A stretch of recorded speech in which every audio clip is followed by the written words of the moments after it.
Oh, you were moving your hand. Oh, that didn't mean anything. Maybe okay. you want to say goodbye. There is somebody there? I really can't see anything. This is terrible. This is a film to be read. Why a film to be read? Because it's a film that is written. And when I say written, I don't mean that the screenplay is well written. Varda coined a word which in French sounds a little better than in English, and it's cinécriture. Cinécriture can be translated accurately, but not perfectly, as cine writing. That means that the composition of a film itself, the way the shots are organized, the editing, the composition of a space, the directing of the actors, the tempo of the music, the pacing, all of this has to be designed with the same care, the same intelligence, but also the same freedom that a writer, a poet, and I would even say a surrealistic poet, would put words on a piece of paper. Most of mainstream cinema is very unimaginative.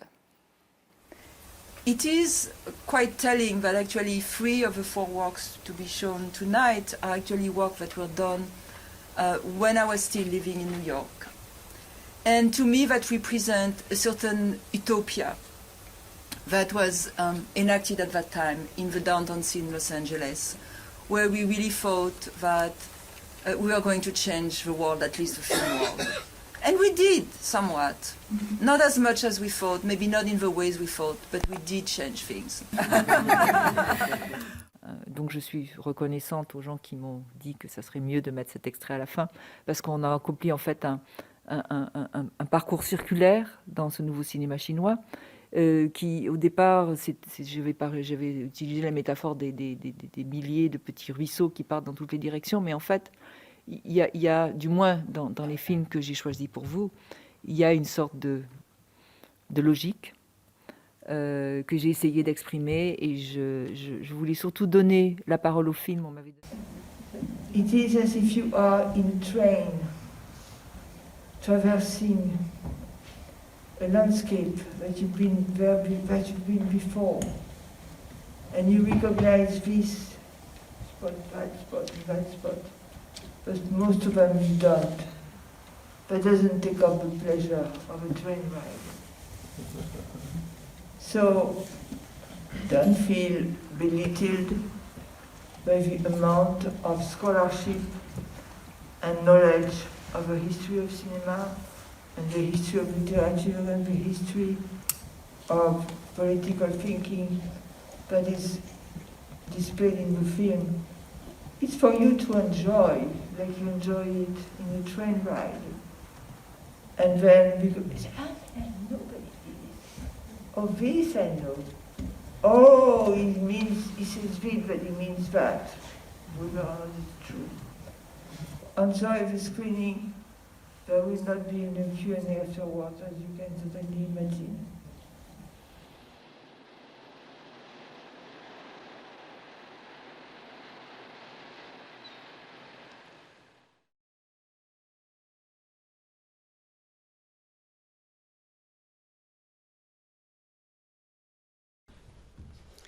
Hello.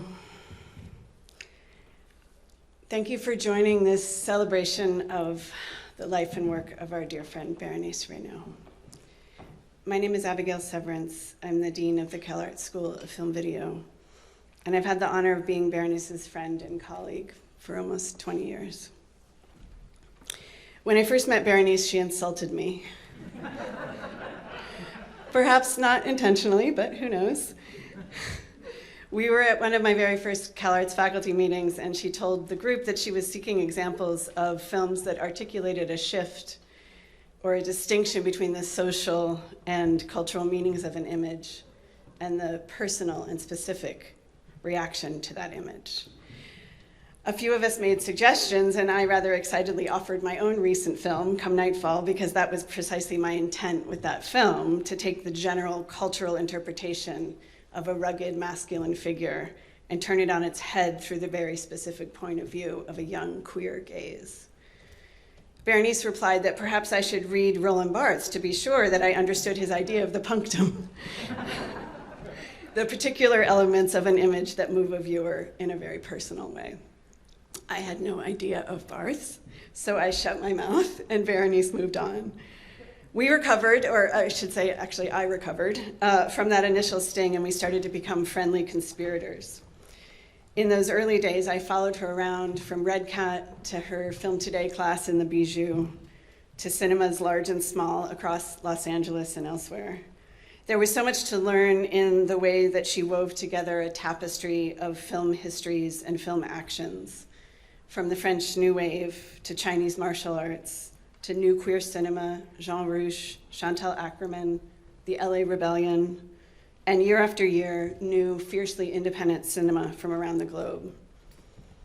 Somehow, impossibly, she always had a personal connection to each film movement and each filmmaker and each community, usually told as an anecdote or a winking joke that might cause her to laugh in a naughty and pleased, very pleased way.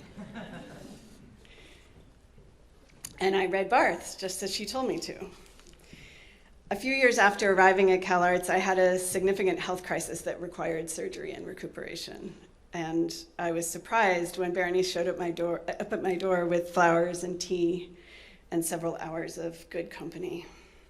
I remember lying in my bed, weary and lonely, with Bérénice chatting away in the chair next to me and wondering how we got down this side street or that side street of conversation in her storytelling. But mostly, I was just realizing that somewhere along the way, we had become friends. Over the years, that friendship deepened, and Bérénice became a champion of my filmmaking and my teaching, often an important early voice of feedback in my work, and in many ways, an older, witchier sibling to me.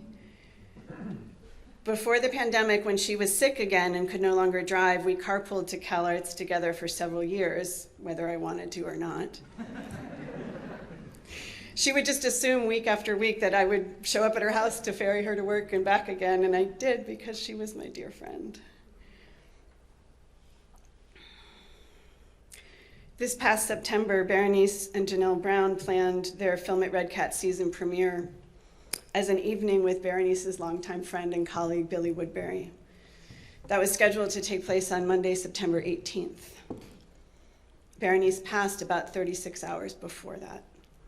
So Janelle and I stood here in her spot, in shoes that are, of course, impossible to fill, while Billy graciously honored her both by speaking fondly of her and speaking about his work, which she loved so deeply.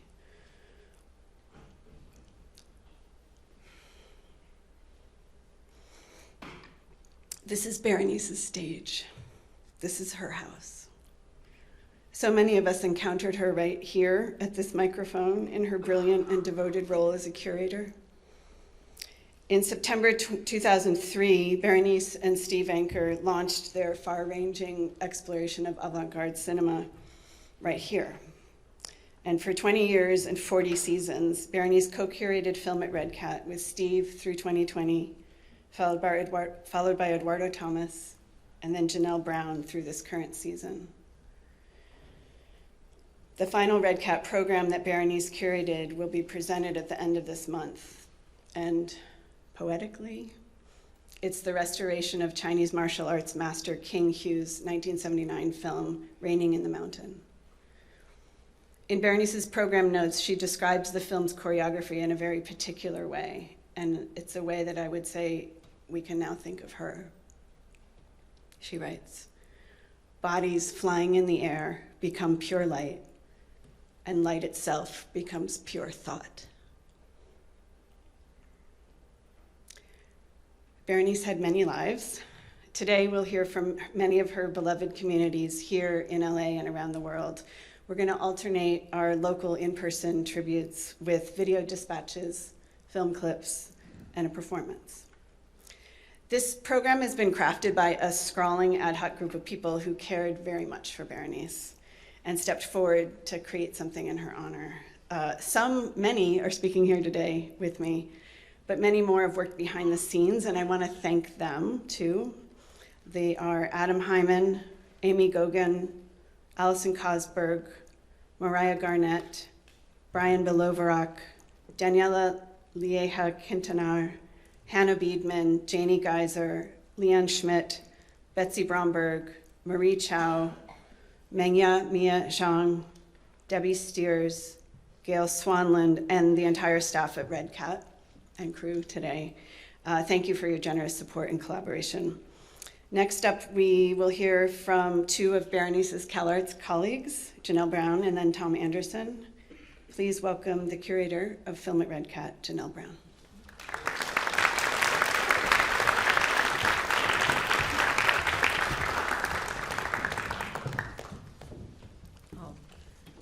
I'll just keep it right here. Hi, everyone.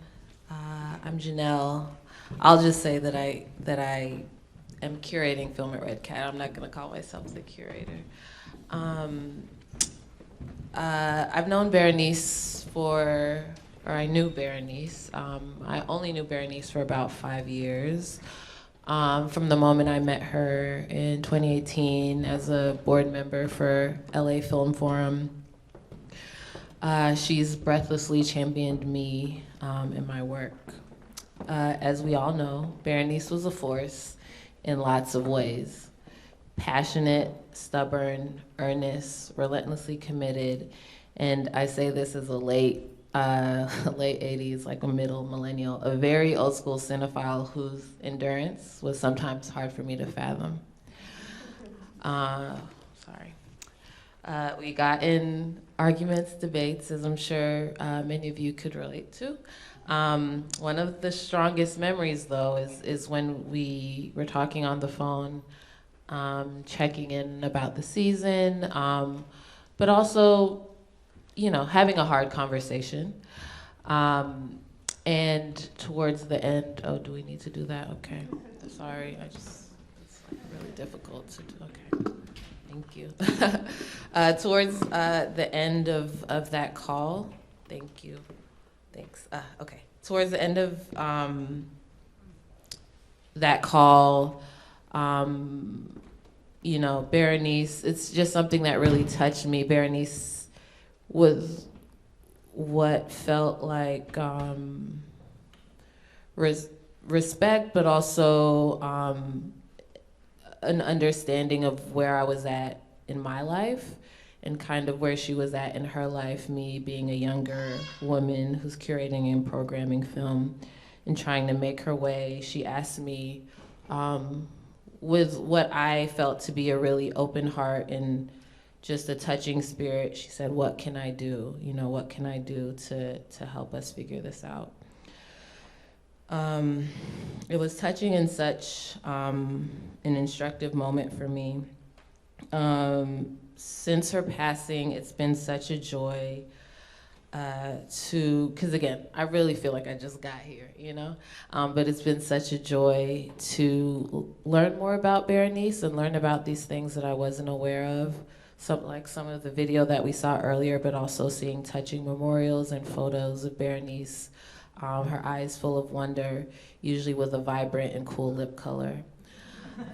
These last couple of months, my contribution to Bérénice's memory has been to attend to seeing the remainder of her programs through. It was so bittersweet, really sad, to have Billy Woodbury open the season a couple months ago, a program which, according to Billy, she willed into existence. She basically told him he had no choice. So that was Bérénice's brand, but it's also something that I could stand to learn for. So au revoir, Bérénice. Thank you. Yeah. And then I also I'm reading Mickey Garal's comments from the Pan-African Film Festival. And so Mickey sends in these words. Bérénice has been such a longtime supporter of the Pan-African Film Festival that it is difficult to accept that she won't be attending our 32nd festival in February. Our executive director, Ayuko Babu, is in Africa and not able to be here himself. We understandably are devastated to hear of Bérénice's passing. Bérénice enjoyed discussing the films we screen at PAF with Babu, and he reminded me that she often spent time talking with him during the festival. In fact, I still have her photo in my own files to prepare her festival pass. In a 2021 article in the Journal of Chinese Cinemas, she described how she was introduced to African cinema in Paris. My love affair with African cinema started then, for in Paris you could see all the newest releases from the former Afrique Occidentale Française, Senegal, Cameroon, Mali, Burkina Faso, etc. One of the things I regret about living in the US is how hard it is to see such movies, which is why I regularly attend the Pan-African Film Festival held annually in the neighborhood of Crenshaw in Los Angeles. Her knowledge of African filmmakers and filmmaking were a welcome addition to the film community. Indeed, although most of her published works focus on Chinese cinema, she conducted an interview with noted filmmaker Charles Burnett of Killer Sheep to Sleep with Anger in 1991 that is still being anthologized in books about Black cinema. An article she wrote for the New York Times in 1991, open quote, African films build a new audience, close quote, was prescient. These articles were both published before the Pan-African Film Festival even existed, but exemplify her deep understanding of the path that African cinema was on. Her graciousness and enthusiasm about the films we screened at the Pan-African Film Festival were always welcome. We will miss her. Mickey Garau, Filmmaker Liaison and Research Director, Pan-African Film Festival. Thank you.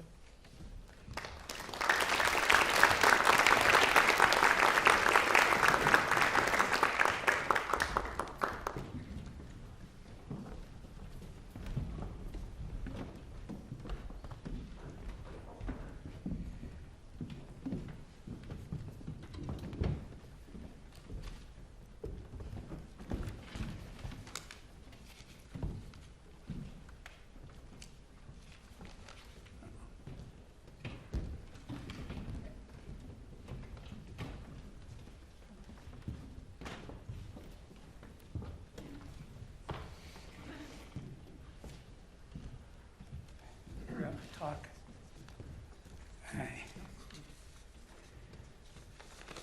I wanted to write it down so I wouldn't speak too long. I decided not to get too emotional today. I thought if I did, I couldn't talk. My three best friends at Qlab all died too young, and that's a great regret for me. So instead I want to talk about what she contributed to our program and to the film video school at CalArts, because I was present at the beginning and almost till the end, at least till the AIDS shut down the school.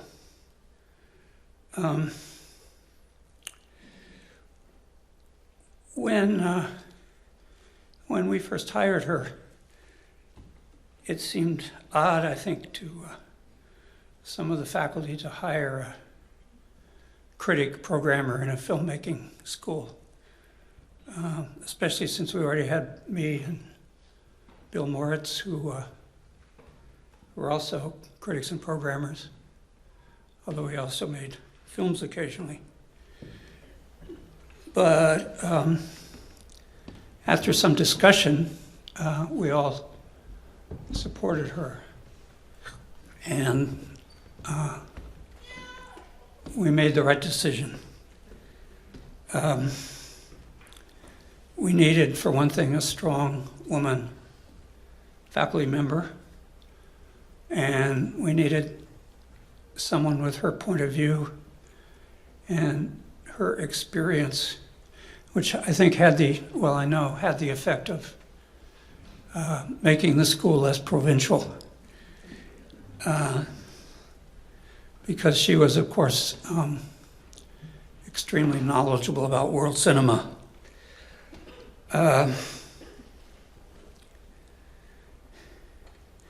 When she first came, I remember a student from South America said that she dressed a lot better than the previous female faculty members we had had, which is a sexist remark, but it was true.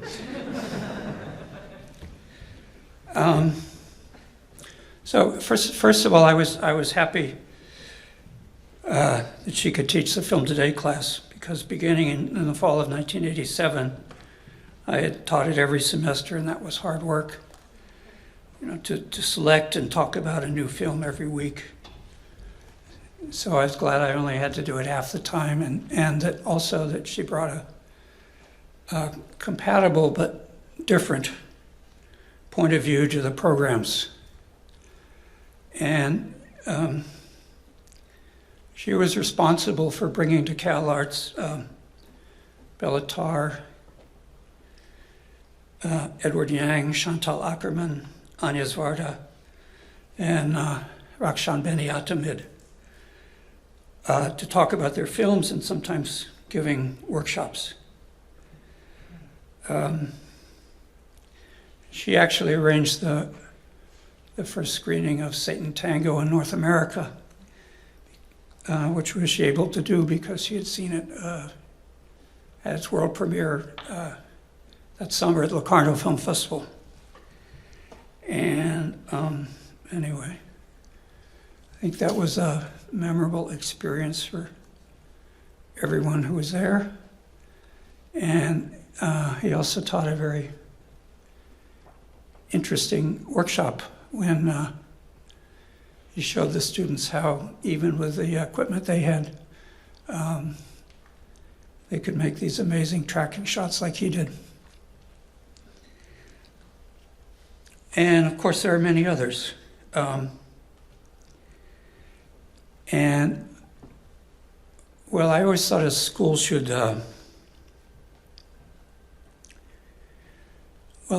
teach what I guess we call the technique of their art, and also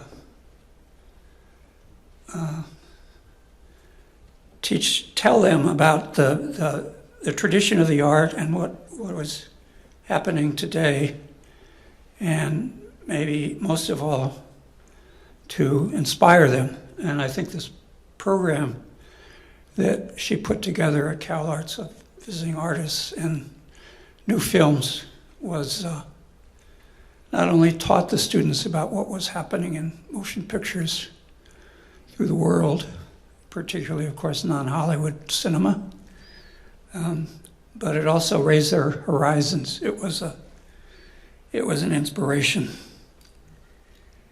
And I don't know another school where students could have found that.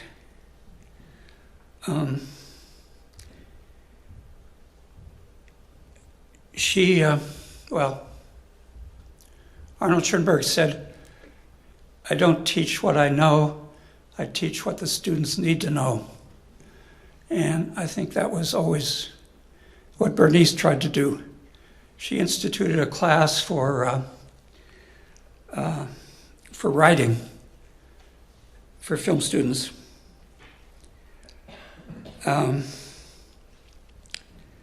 Which I thought was a need, and it was also a rather thankless job because, well, first of all, because it required a tremendous amount of, she required the students to do a lot of work, which meant that she had to do as much work as they all did, reading the papers every week and talking to them about it. And I think it worked. I think they did learn. They did learn how to write much better than they had before. For me, what she and Steve Anker achieved at REDCAT was a miracle. I tried programming for Los Angeles Filmforum during the 1990s here and failed. That is, we never found the audience that I thought we should have, that I thought was there. And I wasn't optimistic about REDCAT when it began. And their job was particularly hard, first of all, because they had to work with a director who wasn't sympathetic, who would only give them dates after he'd finished the rest of his programming. They didn't have the best day of the week. They had the issue of parking, so starting the programs too late. But I remember one of the first shows that I went to, it was Peter Kubelka. I walked in, it was packed. I guess something like 300 people here. I couldn't believe it, actually, because I hadn't seen something like that in Los Angeles before. And many memorable shows followed that one. And I think we're all grateful for that. So we all know Bérénice worked very hard. She didn't have any hobbies, at least none that I'm aware of. And she had incredible stamina. She could fly to Europe and spend a few days there, fly back to Los Angeles, and go straight to CalArts and teach a class. I used to call her, to some of her friends, a peasant from Marseille. She was from Marseille, but I don't think she was a peasant. But still, I didn't expect her to work so hard after she became so sick. They talk about people fighting cancer, which strikes me as odd because they don't talk about people fighting diabetes or people fighting heart disease. And I guess it's because the treatment for cancer is so often worse than the disease. But Bérénice did fight it, and she fought it to a standstill for many years. And I just think that's remarkable. Kind of even beyond my ken. So, thank you.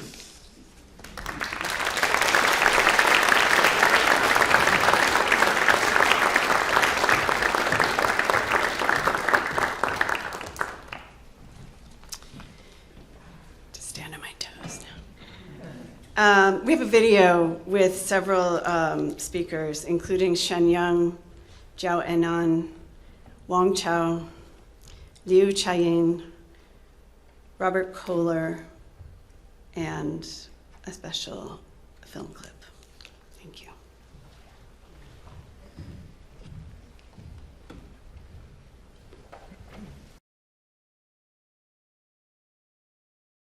Hello, I'm Adam Hyman, the director of Los Angeles Filmforum. For this online version of the memorial for Bérénice Reynaud, we've added a few videos in addition to those that Abigail Severance just mentioned in person. Among those are this one, Ulrike Ottinger, Mariah Garnett, and Sonia Vider-Atherin. I wanted to thank everyone who helped organize the memorial for Bérénice, including Abigail Severance, Minda Martin, Leanne Schmidt, Aimee Goguen, Allison Cosberg, Steve Anker, Hannah Biedman, Alexi Gehring, everyone at CalArts and REDCAT, and everyone who contributed their thoughtful remembrances of the amazing person we all knew and loved. I've known Bérénice since the late 1990s when I started volunteering at Filmforum, and she attended regularly. We were on the Filmforum board together for many years, and worked together in arranging and coordinating guest filmmakers to appear at Filmforum, REDCAT, and CalArts many times. I'm not going to assert that we were close friends, but our working relationship was close and consistent for over 20 years. I cannot count the number of meetings we were at together, the filmmakers we discussed, and the films we viewed. Our birthdays were near each other's, and we would share birthday drinks and hang out at festivals and screenings. I think memorials such as this are more for the survivors than for the person lost. They are a way for the community to grieve together and to remember the importance of the person to that community. Bérénice was the critical member of our film community, the one who attended everything, who supported a wide range of students, aspiring filmmakers, and more established ones. She went out of her way to make sure that she was discovering new artists and supporting new talents. She was the person who had a question for a filmmaker at every screening and who wanted the discussions she led to run forever. She carried a passion for films and filmmakers that she always wanted to share with others, and who did so in any way she could. She was strong-willed, opinionated, and brilliant.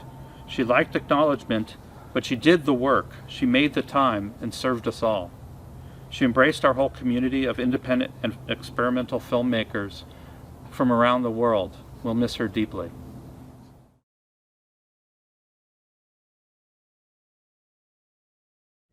认识 Bérénice 接近20年，认识她的时候，我刚进上海国际电影节工作。可以说 Bérénice 对新人导演持久的支持和热忱，成为我做电影节的明灯。它影响了我在信创立了亚洲新人奖，以及扶持新人创作的创投等一系列阶梯式孵化新人的平台。在中国做电影节的艰难，几近带着镣铐的舞蹈，但是正是因为有 Bérénice 这样资深前辈的精神感染，我才坚持了10多年。当我投身独立制作之后，与 Bérénice 的交流更频繁了，由衷感谢 Bérénice 和他团队对我电影的认可。我自己制作的电影《白日焰火》、《南方车站的聚会》、《地球最后的夜晚》、《平安上的摩西》，甚至短片《欢乐时光》等等，都在他的热忱支持下，通过电影节与更多的观众相遇交流。同时他也会不断鼓励我介绍中国的新人导演优秀影片给他和圣塞巴斯蒂安电影节。对我每一次推荐的新人新作，不管是否能够被电影节选中，他都认真且耐心地回复。这种投入真正帮助到了更多更壮大的电影创作队伍。Bérénice 在中国有很多的朋友，有太多受到他激励和帮助的电影人。现在我们跟在天堂的 Bérénice 远隔多重天地，但我们的祝福仍然不会改变。就像之前我们隔着大西洋，每一年新年跟他祝福一样，只要爱和电影一直在那里，那么这种祝福就一直不会改变。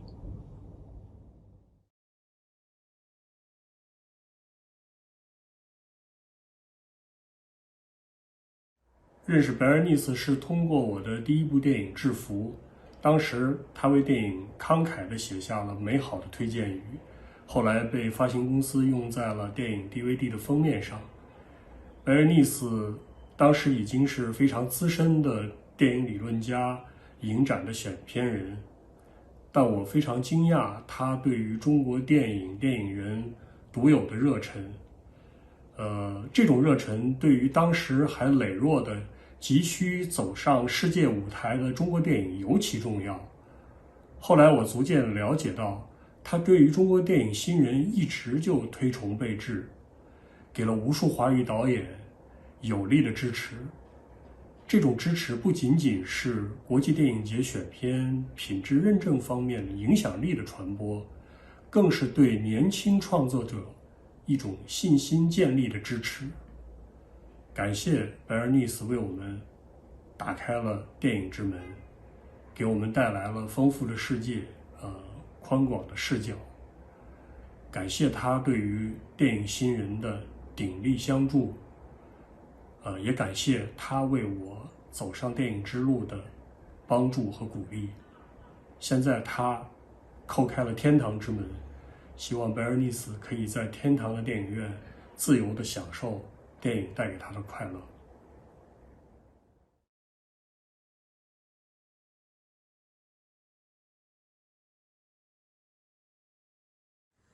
Bérénice女士，是我们中国独立电影导演们的老朋友。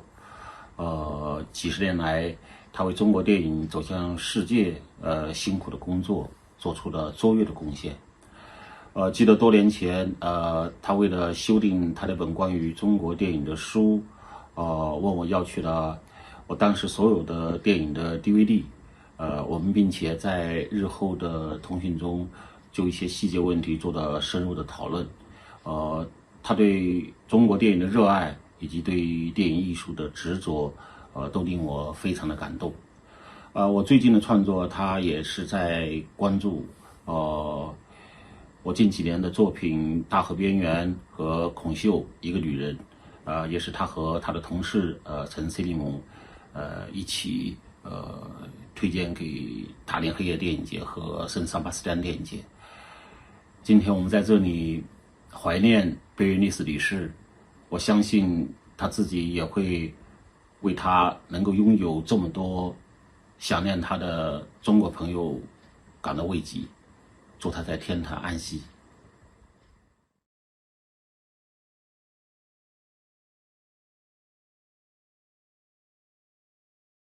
非常感谢能够有这样的一个机会，为我们的朋友 Bérénice 能录一段话，和他所有的朋友们分享这些记忆和思念。其实我从来没有想过会有这样一天，知道Bérénice 离开的消息，觉得非常的突然。就其实我听到这个消息，然后一瞬间就回忆起了很多我和他相处的细节。我们最早认识是在05年的一个国际电影节上，当时我是带着处女座过去的，放完片子之后，他来找我说话，然后我们就这样认识了，成为了朋友。后来我知道他其实是很多中国电影导演，然后尤其是独立电影导演的朋友，而且他关注中国电影是从80年代就开始的。这个让我当时非常的震惊。在之后的10几年的时间里面，将近20年的时间里面，我们经常通邮件。他2次邀请我去洛杉矶做放映，我也就是因为他知道了REDCAT，我们一起去圣塞巴斯蒂安，他在那儿有一个中国电影的论坛。我记得因为我们都喜欢猫，所以他带我去海边看那些在岩石上，就是海边岩石上生活的猫。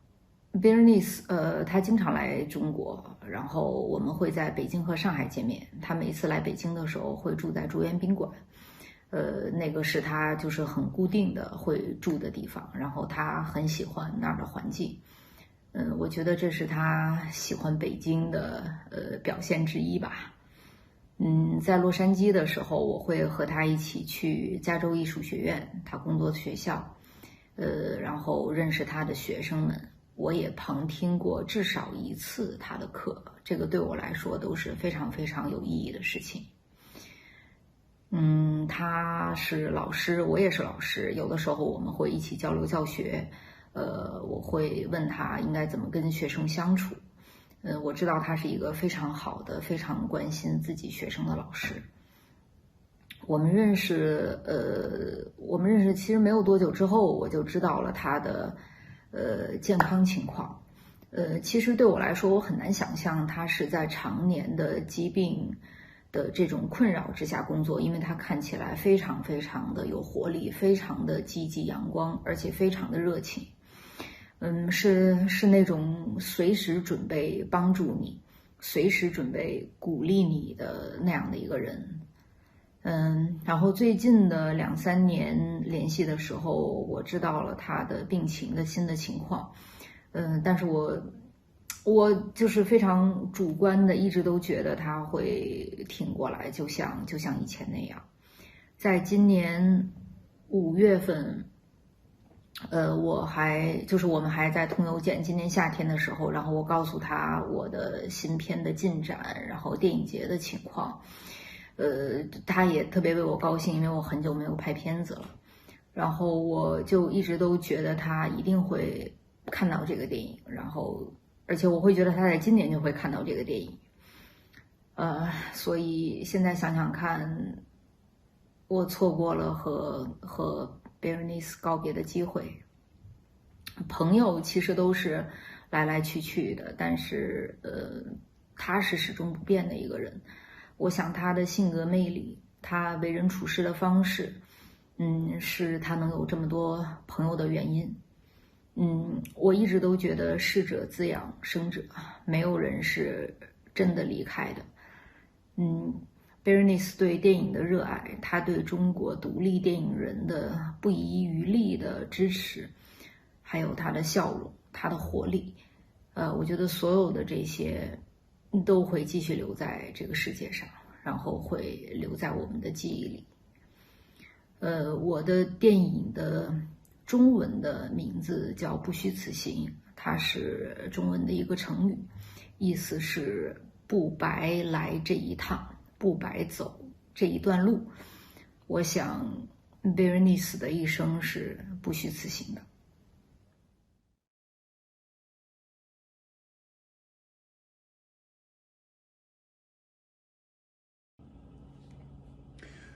Hello, friends and colleagues. Many of us remember and cherish Bérénice's legacy as an engaging teacher and as a thoughtful and adventurous programmer and presenter at REDCAT. Speaking here, representing the Los Angeles Film Critics Association, I wanted to recall and honor Bérénice as a critic. Even more, Bérénice was the critic programmer par excellence, writing with an acute balance of formal and thematic concerns. A fine brief example of this is in one of her many festival reports for Senses of Cinema, this one on a great work from the 2012 edition of the Vancouver Film Festival, where I spent many hours with her viewing its magnificent programming. Bérénice's own words are the best kind of memorial. Here are words about the extraordinary non-fiction film by Verena Paravel and Lucien Casting-Taylor, Leviathan.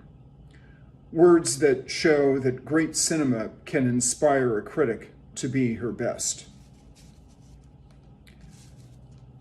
Casting-Taylor and Paravel spent several weeks on a fishing trawler, the Athena, docked in New Bedford, Massachusetts, the town in which Herman Melville sets the first chapters of Moby Dick, and took hours of footage with cameras of various sizes that they were holding themselves or had affixed onto the helmets of the fishermen or thrown into the sea.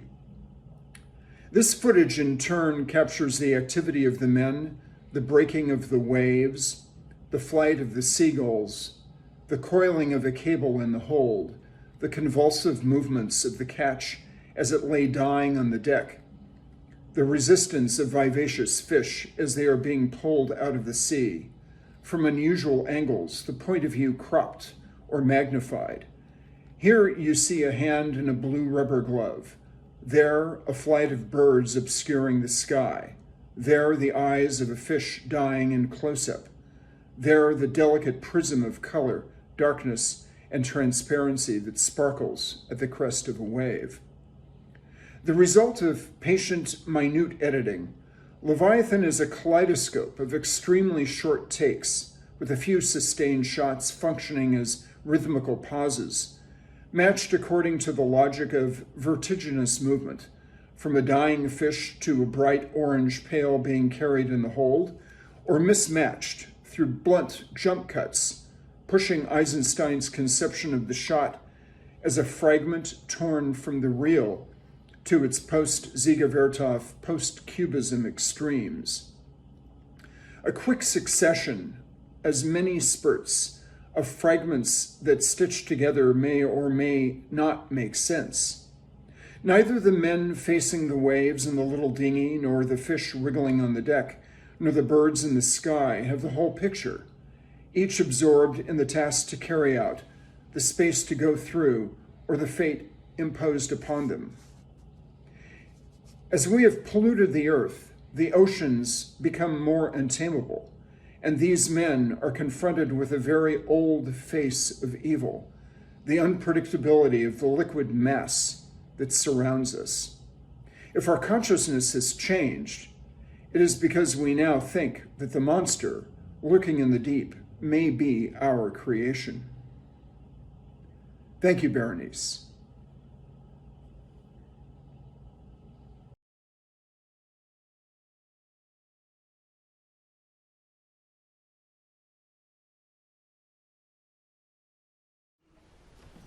We have some more in-person speakers now. I'd like to welcome Chang Sim Lim, then Alexei Gehrig, and then Nina Menkes.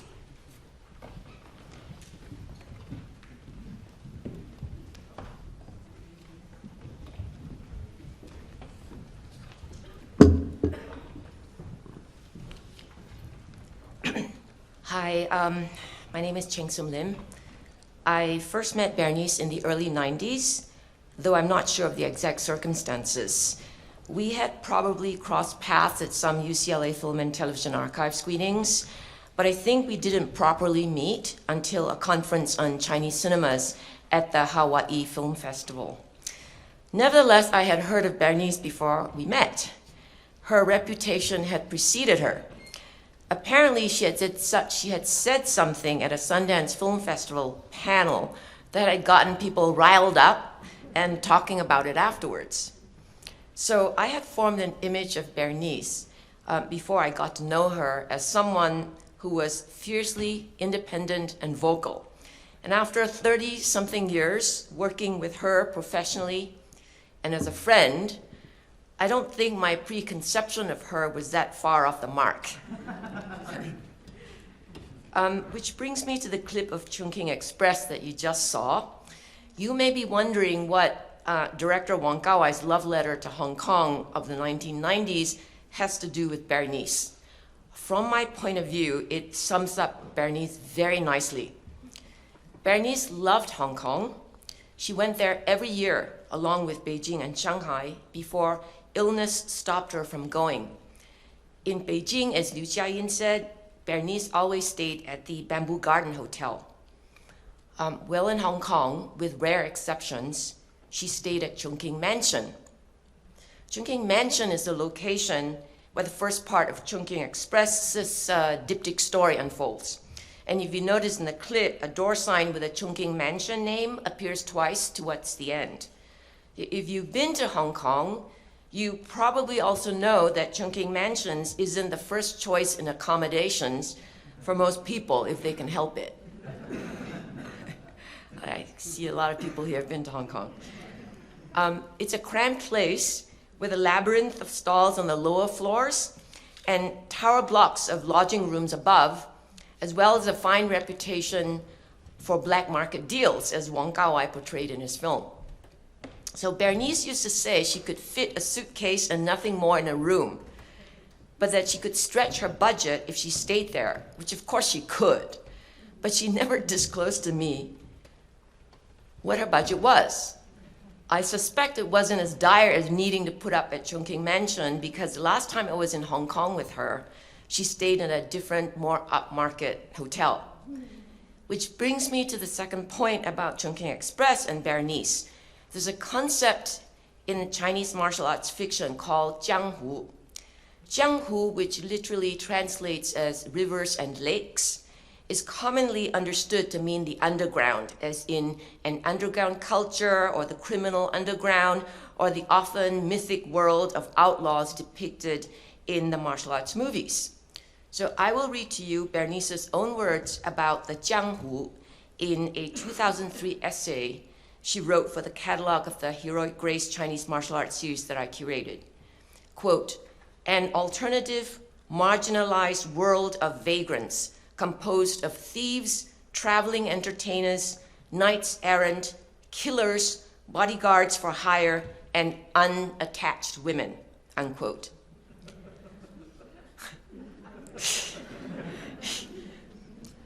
Later in that section, she writes, quote, it is the very marginalization of the Jianghu that turns it into a world where some form of female agency can be upheld.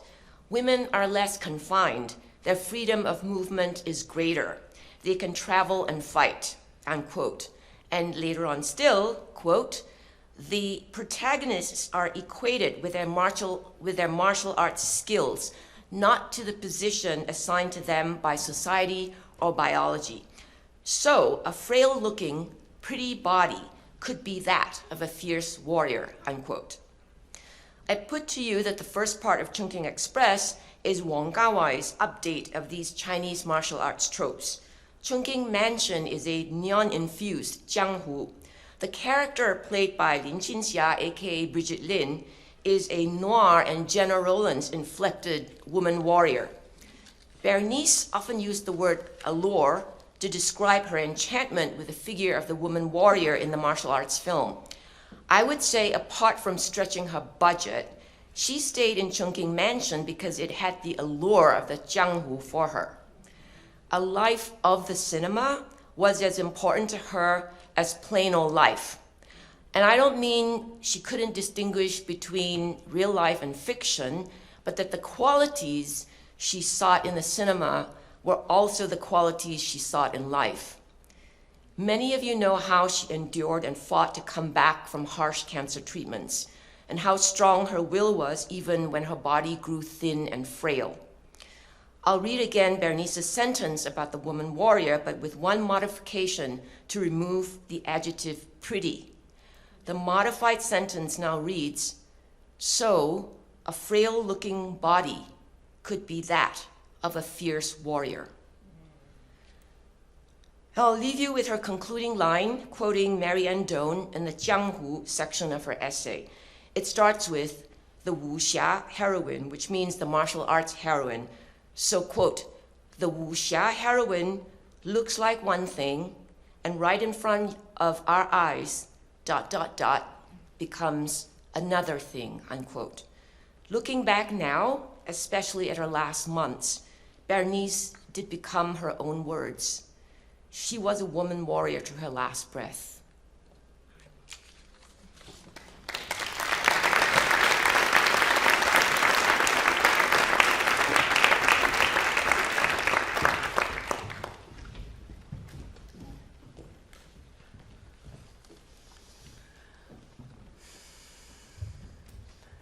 I first met Bérénice in my undergrad at Cal Arts, taking critical studies classes, while double majoring in photography and film.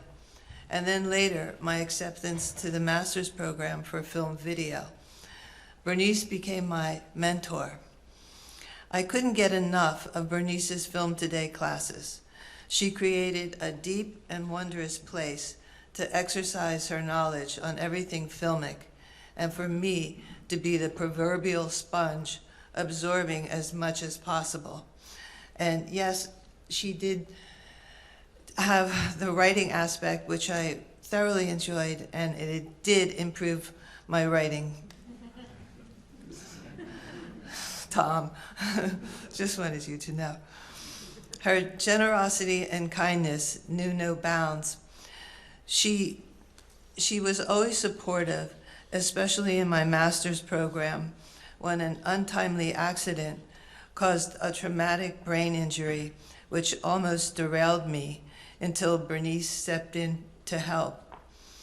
At that point, I didn't know if I could continue. She asked me if I wanted to try, and I said yes. After that moment,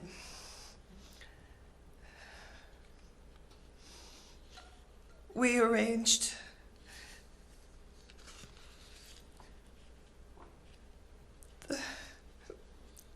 I wasn't going to do this. Okay. We arranged to meet almost every week. She watched over my mental progress to ensure I was healing and capable of finishing my thesis. Our sessions allow me to see other sides of Bérénice, like her wit, her charm, and humor, which was so endearing, and that wonderful laugh she had. I loved when she called me sweetie with her French accent. Serious but fun, Bérénice was mischievous and knew how to have a good time, and like me, enjoyed great friends, food, wine, and champagne. She was brilliant and spirited with a never-ending energy for living life, teaching, and caring for others. She holds a special place in my heart, and I would not have made it through without her. Glamorous with a great style sense, she was beautiful in an all-encompassing way. She was, after all, Bérénice Reynaud.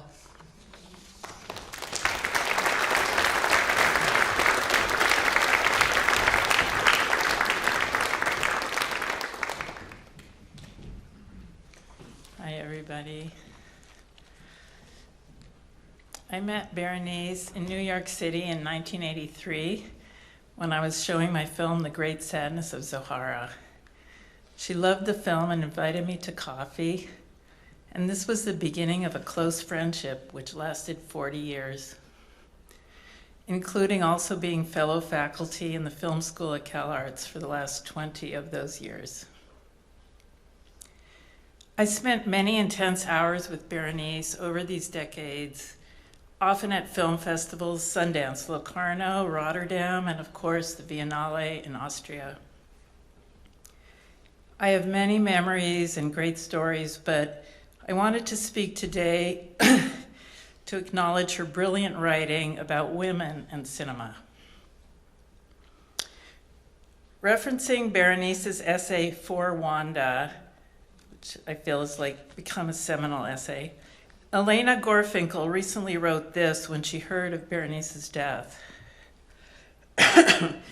Some people write sentences you can never forget, and they change the course of things. Bérénice Reynaud wrote these, quote, "No wonder women's lives are often no more than a little line scratched on the tablets of history. So it is to Wanda that I'll turn again as a story of the sentimental education of a woman who, despite the differences of name, age, class, or ethnic background, could be Barbara Loden, or you, or me." Bérénice wrote often about my work and in a way that touched me very, very deeply. But her words, to repeat, were not only about me, but also about her and about all of us as women. I want to read an excerpt from one of these essays today from Senses of Cinema. It's called The Warrior and Her Chang-Hu, and Chang Sim just spoke about this, but she also used it in other ways to talk about specifically what I'm going to read now. So, quote, Bérénice first explains that, quote, "In traditional Chinese society, a woman could be worth less than a dog, but if she mastered martial arts skills, she didn't need a man to protect her. There was often a price to pay. Romance eluded her, as good men were either afraid or killed by her foes. Angry at her prowess, villains often resorted to sexual violence. Yet the woman warrior was able to live in some kind of utopia, a fantastic, unregulated space where she was wandering alone, often angry, but free. In martial arts, they call this space the Chang-Hu." She then wrote that my films as a whole had outlined, quote, "the topography of a certain Chang-Hu, an alternative space designed by the wanderings, metaphorical or physical, of the female protagonist. Following the contours of her body and mind, a space defined by the desires, the dreams, the fears, the fantasies, the shortcomings, the violence, the heartbreaks of women. A space where the place of the father is empty, end quote. Thank you, Bérénice, for your understanding, for your great writing. We are so sad to have lost you. In the Jewish religion, it is believed that souls who pass on Rosh Hashanah have a very special significance and a special power. Bérénice died this year on Rosh Hashanah, and in Hebrew we say, Baruch Dayan Emet. It means, blessed be the arbiter of truth. Amen.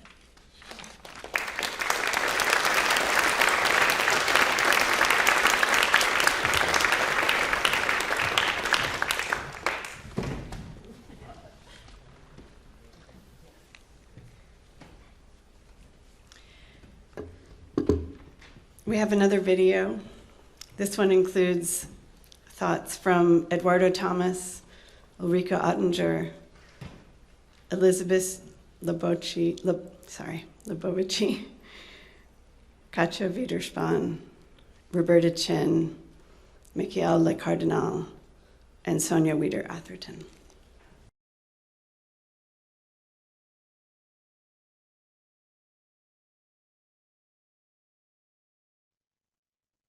Hello, my name is Eduardo Thomas. For those of you who do not know me, I served as co-curator of film at REDCAT alongside Bérénice in 2021 and 2022.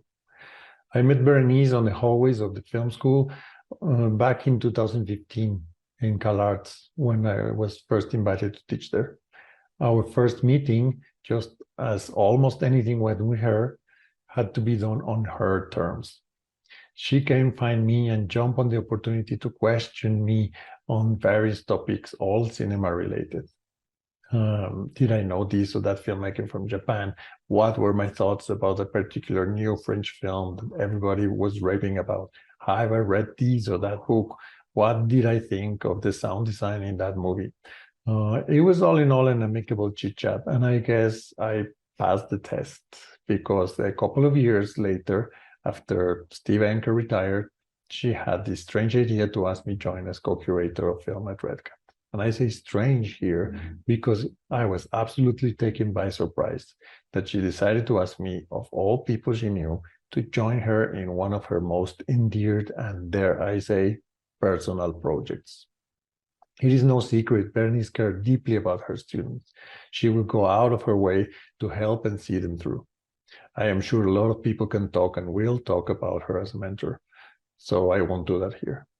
But the one other thing she cared for almost as much as her students was cinema. Her passion for the art form and her sincere curiosity for the people that make it drove her life. And that passion concentrated in the making of a film series she worked so hard to co-host at this venue. To have her as a colleague, companion, co-worker was definitely not easy. She was not an easy personality, and I am most likely stating the obvious here. But I truly believe she was always sincerely doing her best to make cinema a larger, more diverse, and a deeply moving art form. One that had to be shared with as many people as possible. Her commitment to cinema carries on through the countless people she so lovingly shared her passion with. I feel honored to say that she gave me the opportunity to collaborate with her in one of her true passions in life. I got to learn so much from Bérénice, and it is because of her that I now feel, as strong as she did, the obligation to share this passion for cinema with as many people as I can. I would like to thank all of you present in the theater today, and of course, everyone involved in organizing and making this memorial take place, for celebrating her, her passion, and her legacy.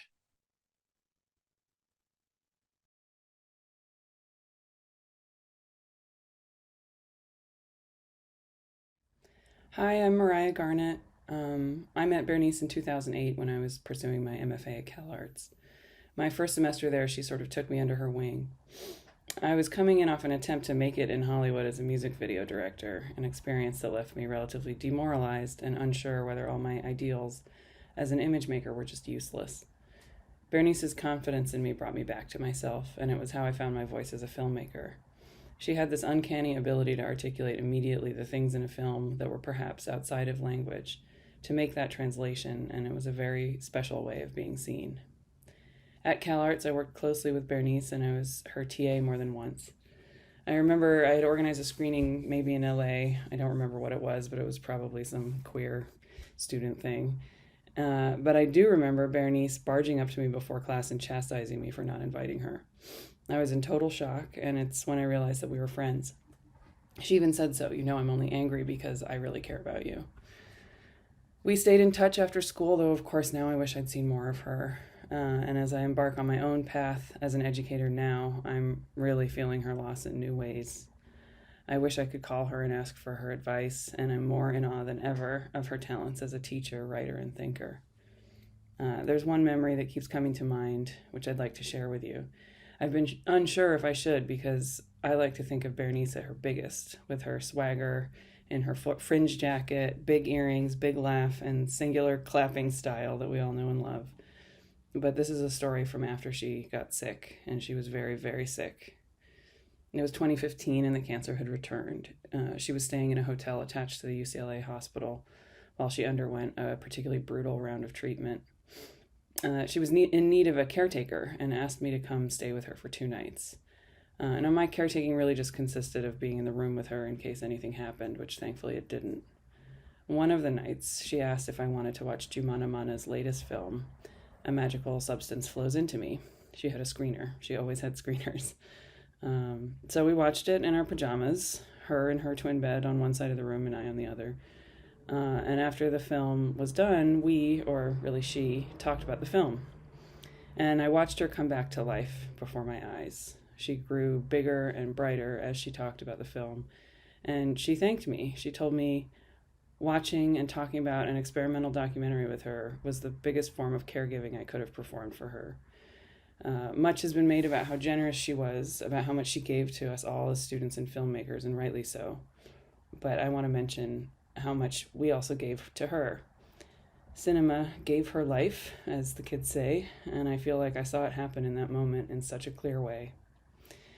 It's what makes talking to her about film so special. She profoundly impacted the lives of hundreds of filmmakers.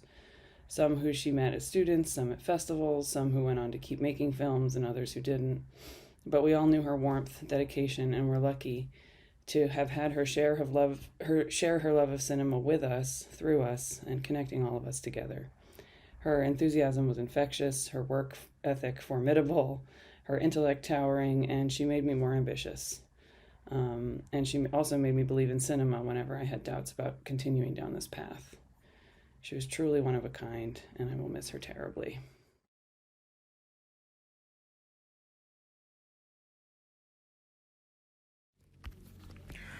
It's late 1979, it's at night, and I'm going to a party. It's in Bérénice's loft. This is how I met Bérénice.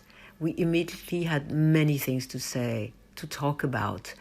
I immediately was amazed by her intellectual acuity and her knowledge of, from politics to feminism to psychoanalysis to visual matters. But most of all, I was actually incredibly seduced by her big laughter. We became friends. We became involved into many, many adventures, from building a women's writing collective called the Holy Ghost Writers. We actually ended up writing only one article about Julian Schnabel and castration, and was actually published in Real Life magazine. We also translated together Jean-Luc Godard's television program, France Tour des Tours deux Enfants, for, I think, a symposium that was held at the kitchen. But mostly we became involved into, I think, 2 years of long rehearsals for a play that we eventually gave in a gallery. That was a very weird translation of Alfred de Musset's On ne badine pas avec l'amour, translated No Trifling with Love, that the image that you can actually see while I'm talking is the poster where actually Bérénice is featured playing the lead part, Camille. I really think she looks like Maya Callas a bit in that poster, and I will always remember Bérénice as a drama queen. So let's salute the drama queen, the intellectual acuity, and the big laughter of Bérénice.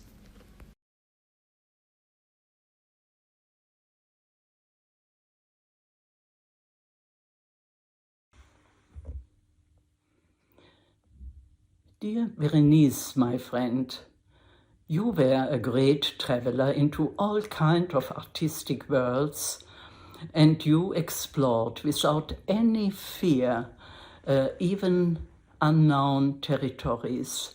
You had courage, as we would say in French, and this is what we need, especially today.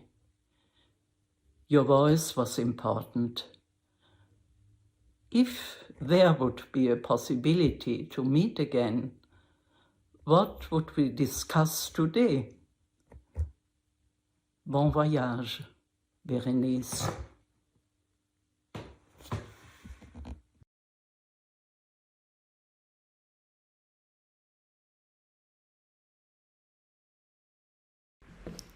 Hi, my name is Katja Wiederspahn. I'm Bérénice's friend in Vienna, Austria.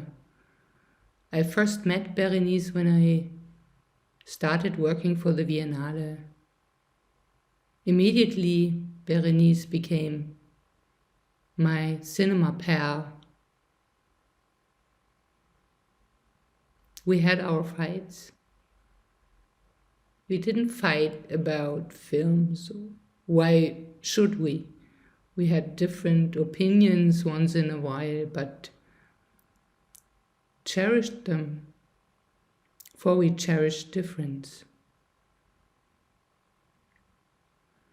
We fought about the way how we did business. Bérénice was the queen of all queens when it came to negotiating screening fees. She could sweet talk anybody into waiving or at least lowering the screening fees, especially in Hong Kong and mainland China.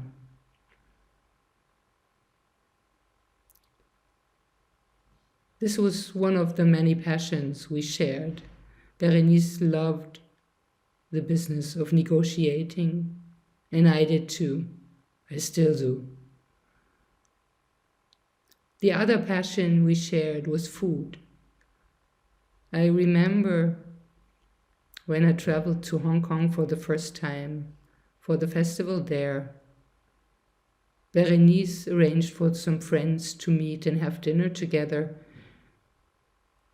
At the end of the evening, Jia Zhangke, one of her friends, and Bérénice sat at the table fiercely arguing about where the better food was served, in France or in Hong Kong. And of course they didn't come to an agreement, because after all, Bérénice was a French girl, and she valued her origins. Whenever Bérénice came to Hong Kong, she would visit her favorite restaurant and would have her favorite dish, which was pigeon in rice wine. Bérénice could really enjoy life as she could really enjoy cinema. I will miss her with all my heart, every day of my life. Ever since she passed away, I am quietly revolting against the dry fact of finiteness.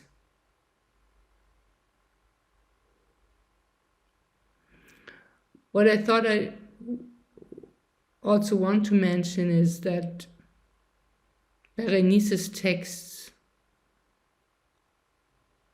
are among the most beautiful writing I've ever read about films and about cinema.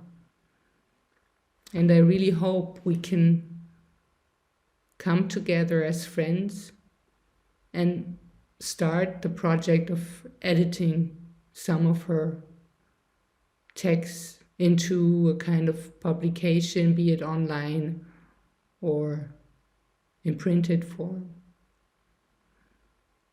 But today, let's please celebrate and honor our dear friend's legacy. Thank you.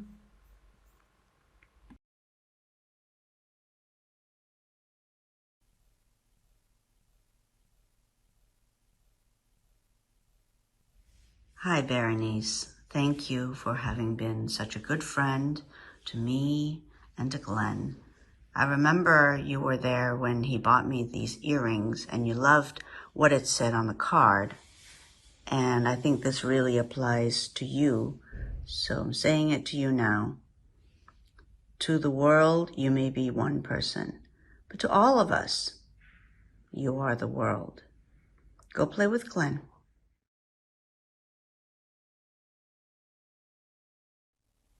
Peu de personnes auront autant marqué ma vie de leur empreinte que Bérénice.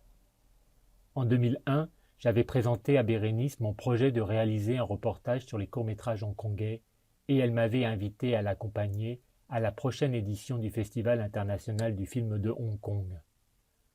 Je débarquai donc à Hong Kong au printemps 2002 et tout de suite, Bérénice me prit sous son aile protectrice et quasi maternelle. Elle m'emmena avec elle partout où elle allait, m'entraînant dans ses déjeuners, dîners et autres rendez-vous professionnels ou personnels qui précédaient ou suivaient immanquablement les projections des films auxquels nous assistions ensemble. Ce faisant, elle m'ouvrit les portes d'un monde que je ne connaissais que par les films et mes lectures. Un monde d'artistes, de critiques, d'universitaires, voire de simples passionnés de cinéma, dont beaucoup allaient devenir des amis. Car Bérénice n'était pas qu'une passeuse de films, pour reprendre la belle autodéfinition du critique Serge Danet, avec lequel elle partageait, outre l'amour du cinéma, le goût des voyages et la fidélité en amitié. Elle avait également cette aptitude naturelle à ouvrir des passages entre les gens, à les unir par des passerelles invisibles. Mon projet ne vit finalement pas le jour, mais un nouveau chapitre de ma vie venait de commencer de s'écrire devant moi, et 4 ans plus tard, et après un détour de 12 mois à Pékin, je m'installais à Hong Kong. Par la suite, Bérénice et moi nous revîmes presque tous les ans avec un plaisir que le temps n'altérait pas.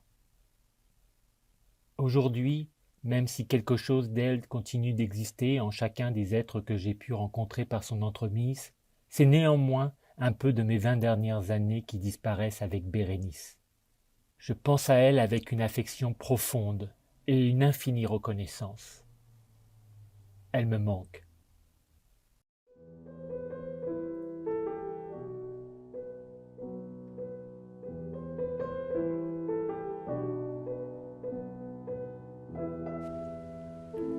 Bérénice, ces photos de toi et Chantal, tu me les avais données. Et j'aimerais entendre ton rire quand tu racontes où vous étiez et ce que vous faisiez. C'est en grande partie grâce à toi qu'est né ici à REDCAT ce dialogue que j'ai appelé Chantal avec un point d'interrogation. Peut-être que c'est ça que vous partagez au-delà de tout, Chantal et toi. La question, la curiosité, l'humour. Bérénice, merci pour tout ce que tu nous as donné.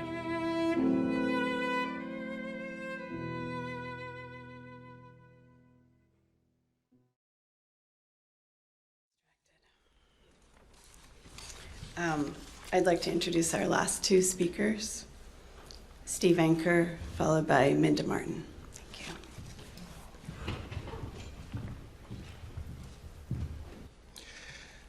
Many have spoken so movingly about Bérénice's crucial importance as a CalArts teacher and colleague.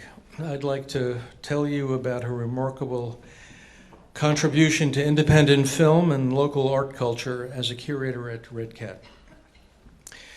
Just before REDCAT opened in 2003, when I was asked as dean to have the School of Film Video represent film as part of the new theater's activities, I immediately invited Bérénice to join me in beginning a regular screening series. I barely knew her then, but was aware of her as being a devoted, life-changing teacher, of her significant curating experience, and as an expert in almost every area of world cinema. During the next 17 years, the two of us presented over 400 screenings for this series, Film at REDCAT, which she herself had named. Bérénice's curating embraced narrative, documentary, and experimental, as well as hybrids of all these forms. She presented the work sometimes as full-scale retrospectives of filmmakers from all over the globe who were often little known in this country. Working with Bérénice was an enlightening experience, and my own taste and knowledge of contemporary cinema expanded enormously during these years of working with her. Bérénice was unwaveringly dedicated to this project. She attended every program, except when she was out of town or in the rare cases when her classes conflicted. And she was always immersed in speaking with the artists about their work. She began her curated shows with passionate, deeply knowledgeable introductions, beautifully setting up what we were about to watch. I was especially moved when I or others hosted an evening and Bérénice became an audience member, seeing work for the first time. In virtually every instance, she participated by making insightful, poetic, gracefully articulated points about the films. She often brought up ideas that the artists themselves had never considered. As others have mentioned, even in these last years when her illness became more debilitating, Bérénice participated in curating and presenting REDCAT programs with full commitment. One of the most important things about working with Bérénice, and one reason we were able to keep at it for so long, despite ongoing institutional problems and challenges and our inevitable clashes or differences of opinion, was that we both understood the importance of helping build a committed community for independent and experimental film. Bérénice radiated passion and delight as she talked with guests before or following screenings. And this infectious enthusiasm, along with her tireless efforts at social outreach into all communities in the Los Angeles area, went a long way towards developing an audience that averaged over 100 people a show for many of these years. And looking back at my years as dean at CalArts and co-curator of film with Bérénice at REDCAT, I realize more and more just how fortunate we all were to have had Bérénice's selfless leadership as a tireless and versatile faculty member and as a creative, brilliant curator. She was one of a kind, and I'll miss her greatly.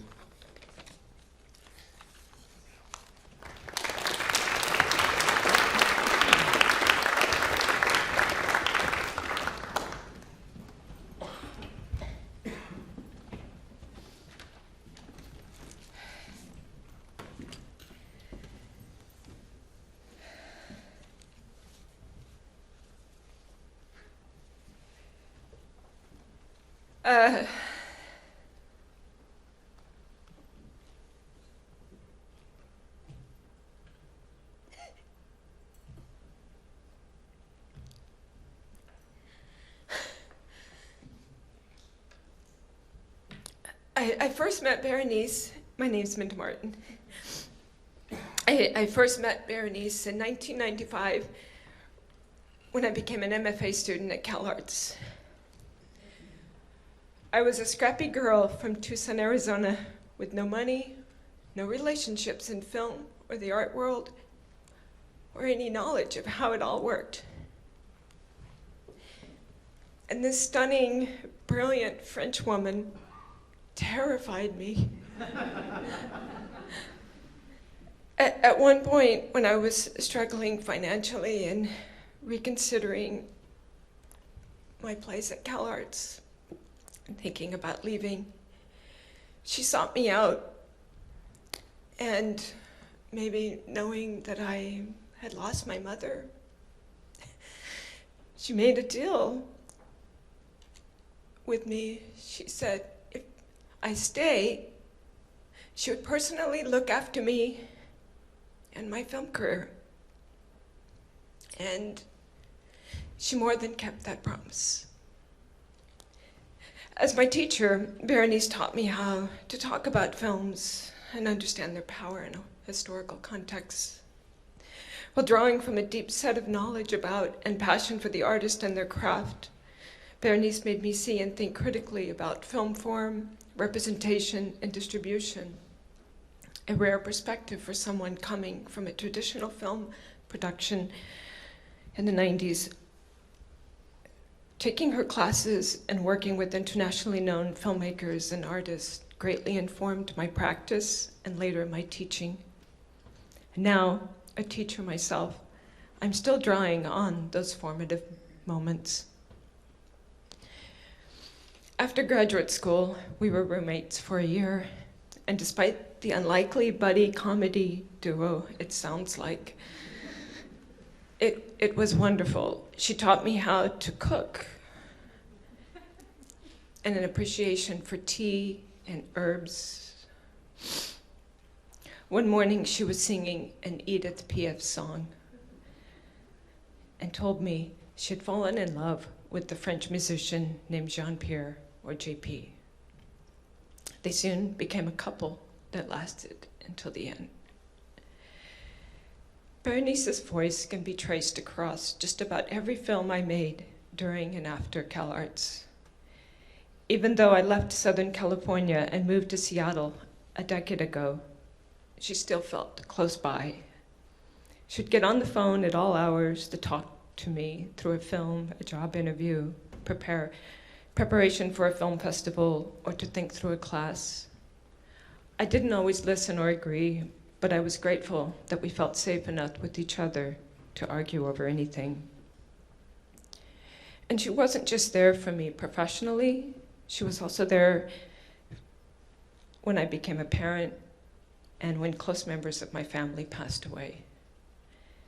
During the times in my career where I felt the most lost, Bérénice would always get me back on track, always reminding me to be present for my family and for my students. When cancer came battling Bérénice, she was the fiercest of warriors. And somehow, she also never took her mind off her classes, the film communities that she loved, and the people who were important to her.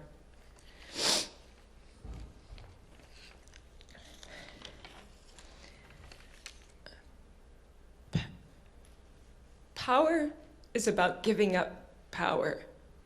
And Bérénice always used her power as a well-respected film critic and film programmer to elevate the visibility of marginalized voices in independent film. As witnessed here in REDCAT and throughout Los Angeles, Beijing, Hong Kong, Paris, New York, and more, Bérénice has in some way or another helped all of us through her advocacy and passion.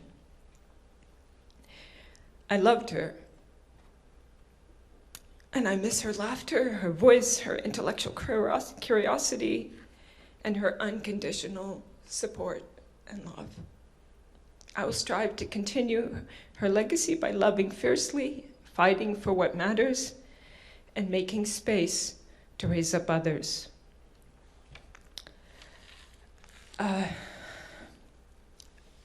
So, thank you.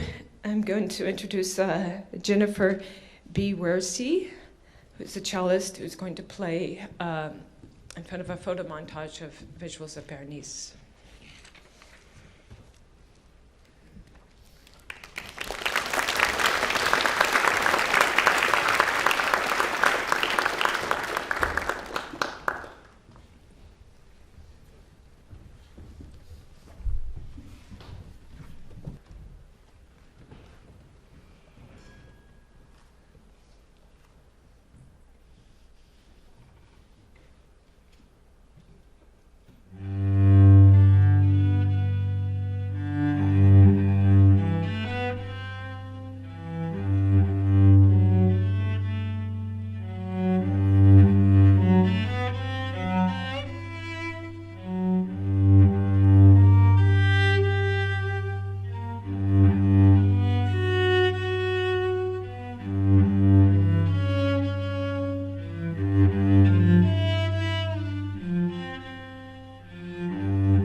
Mm-hmm.